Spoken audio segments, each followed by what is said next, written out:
Assalamualaikum warahmatullahi wabarakatuh. Perkenalkan, nama saya Risma Khairunima. Saya dari Sarjana Terapan Gizi semester 5 Poltekkes Kemenkes Semarang. Di sini saya akan menjelaskan atau memberikan sedikit informasi tentang analisis pewarnaan menggunakan rodamin B serta benang wol. Saya mau tanya, pastinya teman-teman di sini sudah tidak asing lagi kan dengan yang namanya kerupuk, yaitu makanan ringan yang terbuat dari adonan tepung tapioka serta ditambahkan dengan penyedap. Pastinya kalau kita lagi makan, rasanya tidak lengkap kalau belum ada kerupuk. Apalagi kerupuk terdapat berbagai macam jenisnya, serta ada banyak sekali warna-warna yang menarik sehingga kita tertarik untuk membelinya. Ada warna hijau, merah, kuning, dan lain-lain. Teman-teman semua pastinya pernah berpikir, aman tidak sih warna pada kerupuk yang mencolok itu untuk kita konsumsi? Nah, setelah saya baca di Peraturan Menteri Kesehatan Nomor 33 Tahun 2012, ternyata menyatakan bahwa bahan tambahan pangan atau BTP merupakan bahan yang ditambahkan pada pangan untuk mempengaruhi sifat atau bentuk pangan. Terdapat banyak produsen kerupuk yang menambahkan bahan tambahan pangan seperti zat pewarna, yaitu rodamin B. Pada Peraturan Menteri Kesehatan Nomor 33 Tahun 2012 menyebutkan bahwa rodamin B merupakan bahan tambahan pangan yang dilarang penggunaannya. Namun tak jarang juga produsen kerupuk ada yang menambahkan zat pewarna alami. Tidak semua produsen kerupuk menambahkan zat pewarna rodamin B. Nah, untuk mengetahui apakah kerupuk yang kita konsumsi itu mengandung rodamin B atau tidak, mari kita bahas cara analisis zat pewarna pada kerupuk dengan rodamin B.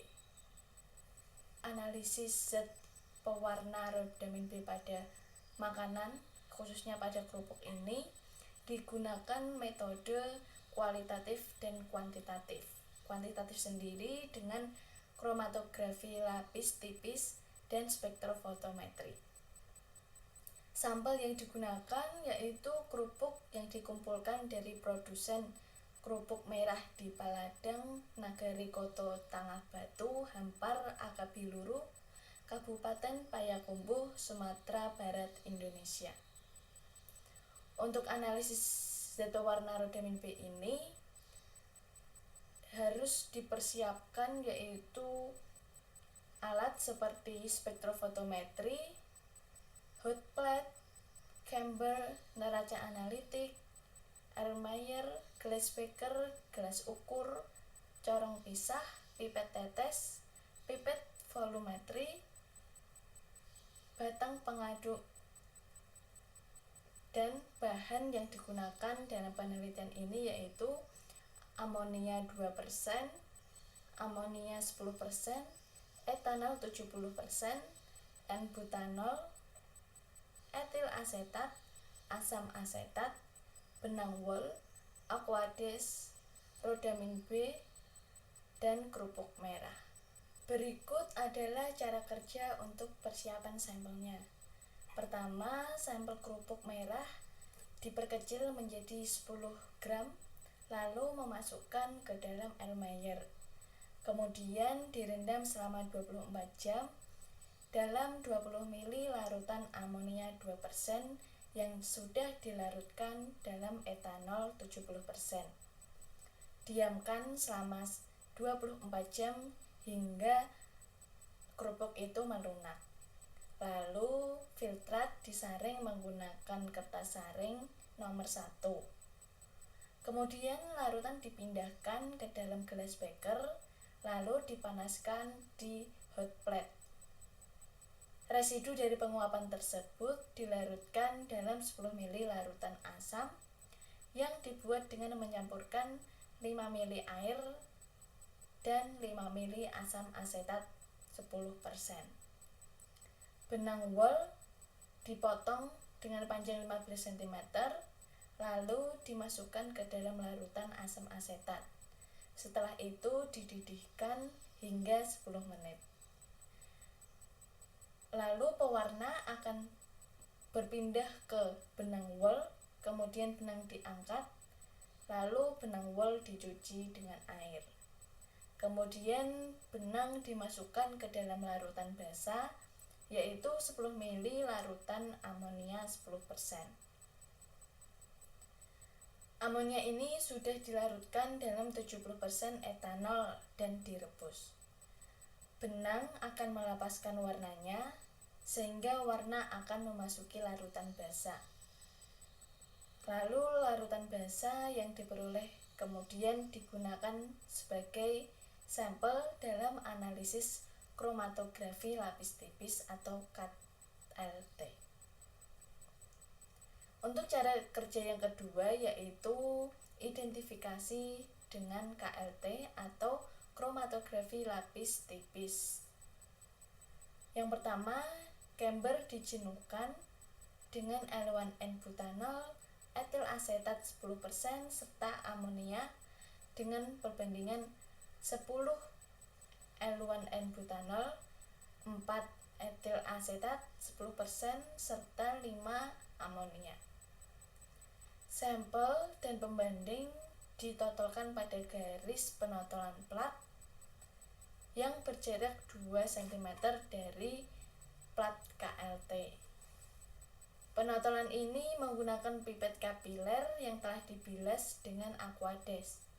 Penotolan dilakukan dengan tegak lurus, lalu plat KLT dimasukkan ke dalam chamber yang telah jenuh dengan L1. Sehingga selanjutnya KLT ditutup dan dibiarkan beberapa saat sampai L1 naik sampai batas atas plat. Plat KLT diangkat lalu dikeringkan. Untuk selanjutnya yaitu diamati warna secara visual di bawah sinar UV. Jika secara visual noda berwarna merah jambu dan di bawah sinar UV 254 nanometer dan 365 nanometer yang berfluorensi kuning atau orange, sehingga hal tersebut dapat disimpulkan kerupuk tersebut menunjukkan adanya rodamin B. Untuk selanjutnya yaitu pembuatan larutan standar rodamin B. Cara kerjanya yaitu rodamin B ditimbang sebanyak 0,1 gram, lalu dilarutkan dalam Aquades menggunakan labu ukur 100 ml untuk membuat larutan 1000 ppm. Dari larutan 1000 ppm tersebut diencerkan menjadi 100 ppm dengan memipat 10 ml ke dalam labu ukur 100 ml, lalu ditambahkan Aquades dan diencerkan lagi menjadi 20 ppm dengan memipat 10 ml ke dalam labu ukur 50 ml, ditambahkan juga Aquades. Lalu dari larutan 20 ppm tersebut dibuat konsentrasi 1,5 ppm, 2 ppm, 2,5 ppm, 3 ppm, 3,5 ppm, dan 4 ppm dengan memipat masing-masing 0,75 ml, 1 ml, 1,25 ml, 1,5 ml, dan 1,75 ml, serta yang terakhir 2 ml ke dalam labu ukur 10 ml, lalu ditambahkan Aquades. Untuk cara kerja analisa sampel dengan spektrofotometri, masing-masing sampel yang sudah dipreparasi kemudian diukur satu persatu dengan alat spektrofotometri dengan panjang gelombang 553 nanometer. Pembacaan kurang lebih dilakukan selama 1 menit sehingga didapatkan nilai absorbannya.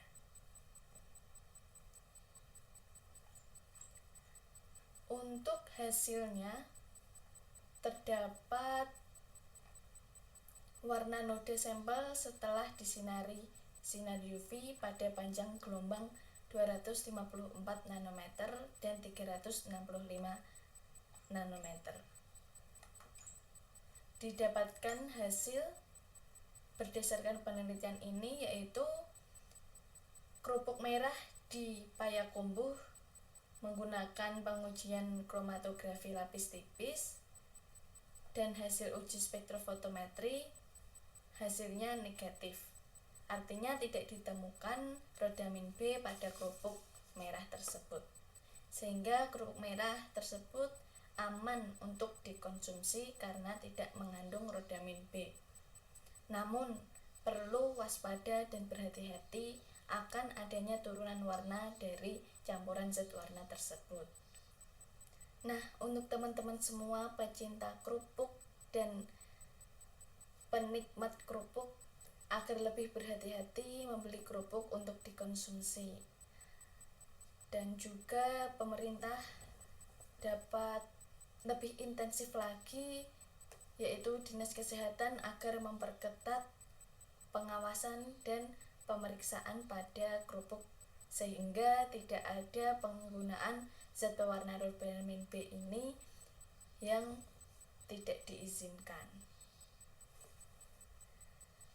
Cukup sekian informasi yang dapat saya sampaikan, semoga bermanfaat untuk kita semua sehingga kita semua dapat lebih berhati-hati dan lebih waspada dalam pemilihan kerupuk. Bukan hanya melihat warnanya saja yang cantik dan mencolok, kita juga harus memperhatikan keamanannya. Sekian dari saya, terima kasih atas perhatiannya. Wassalamualaikum warahmatullahi wabarakatuh.